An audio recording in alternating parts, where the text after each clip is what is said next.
વરિયા વિસ્તારમાં બાળક ખુલ્લી ગટરમાં પડી ગયું છે, ત્યારે હવે બાળકના સમાજના લોકો રોડ ચક્કાજામ કરી પાલિકાનો વિરોધ કરી રહ્યા છે। ત્યારે પોલીસ સમાજના લોકોને સમજાવવાનો પ્રયાસ કરી રહી છે। અત્યારે વિરોધ કરવાનો કોઈ મતલબ નથી। એકવાર બાળક મળી જાય ત્યારબાદ જે પણ અધિકારી કે કર્મચારી હશે તેમના વિરુદ્ધમાં જરૂરથી કાયદેસરની કાર્યવાહી થશે, પરંતુ હાલ રોડ ચક્કાજામ કરવા યોગ્ય નથી। નિતેશ ટાકે કહ્યું કે રાંદેર ઝોનના કાર્યપાલક તેજસ પટેલ જ્યારે કાલે અહીં આવ્યા હતા ત્યારે ગટર લાઈનનો નકશો લેવા જવાનું કહ્યું હતું। અમે બધા આખી રાત નકશો લેવા આવશે તેની રાહ જોઈને બેઠા હતા, પરંતુ અધિકારી જે હતા તે ઘટના બની છે એના થોડાક જ દૂર બેસીને તાપણું કરી રહ્યા હતા। આ કેટલી દુઃખદ બાબત છે કે અધિકારીઓને કોઈ પણ પ્રકારની ગંભીરતા નથી। ફાયર વિભાગ ત્યારે જ શોધી શકે જ્યારે તેને ડ્રેનેજ લાઈનનો પ્રોપર નકશો મળી શકે, પરંતુ અધિકારીઓ યોગ્ય રીતે માર્ગદર્શન આપી રહ્યા નથી। તેના કારણે ફાયર વિભાગ ભલે મહેનત કરી રહ્યું હોય પરંતુ પરિણામ સામે આવી રહ્યું નથી। આવા અધિકારીઓને તાત્કાલિક ધોરણે સસ્પેન્ડ કરવા જોઈએ। અમને અમારું બાળક જોઈએ, બસ।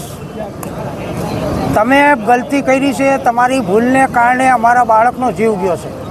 અમને કોઈ બી સંજોગોએ અમને અમારું બાળક આપો, બીજું કાંઈ નહીં। અમને કોઈ વાદ વિવાદમાં, કોઈ પક્ષપાતમાં અમને કોઈ રસ નથી। અમને માત્ર એટલી જરૂર છે કે અમને અમારું બાળક આપો। કાલે સાંજના 5 વાગ્યાની વાત છે, હજી સુધી અધિકારી નકશો લેવા ગયા છે। નકશો લઈને તો આવવાનું દૂર, પણ અધિકારી જ ખોવાઈ ગયો છે। અધિકારી જ નથી આવતો, જવાબદાર અધિકારી જ નથી। અરે રાત્રે અમને નકશો લેવાનું કહી અને ત્યાં તાપણું કરીને બેઠો। અરે આ શરમજનક બાબત કહેવાય। અમારે કોને કહેવું? ભારતીય જનતા પાર્ટીના કોર્પોરેટરોએ કમિશનરને ફોન કરવો પડે કે સાહેબ આ વિસ્તારના ઝોનલ ઓફિસરોને જવાબદાર અધિકારીને મોકલો। અરે આનાથી તો શરમ ઘટના કઈ કહેવાય કે ફાયરના વાઇસ પ્રેસિડેન્ટે કમિશનરને ફોન કરવો પડે? તો ચૂંટાયેલા પ્રતિનિધિ શું કામના?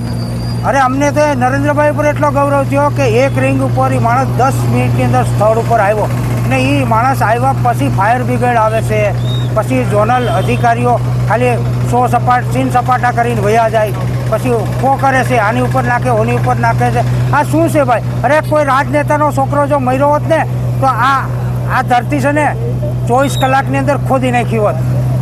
મર્યો હોય છે આગળ ધારાસભ્યનો, સાંસદનો કે સીઆરનો, કોઈ ભાણિયો કે ભત્રીજો કે છોકરો મર્યો હોય છે ખબર પડે।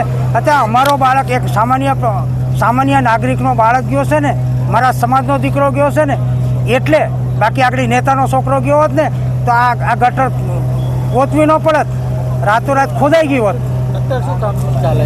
અત્યારે કામગીરી બસ અમારી એટલી જ છે કે અમને પહેલાં અમારું બાળક આપો, પછી અમે આગળની જે પણ કાર્યવાહી કરવી પડશે, જેને પણ સસ્પેન્ડ કરવા પડશે એ અમે કરવા માટે પણ તૈયાર છીએ। આખો સમાજ એક થઈ, એક સમાજ ને એક સમાજ, અમારી તાકાત, અમારો સમાજ।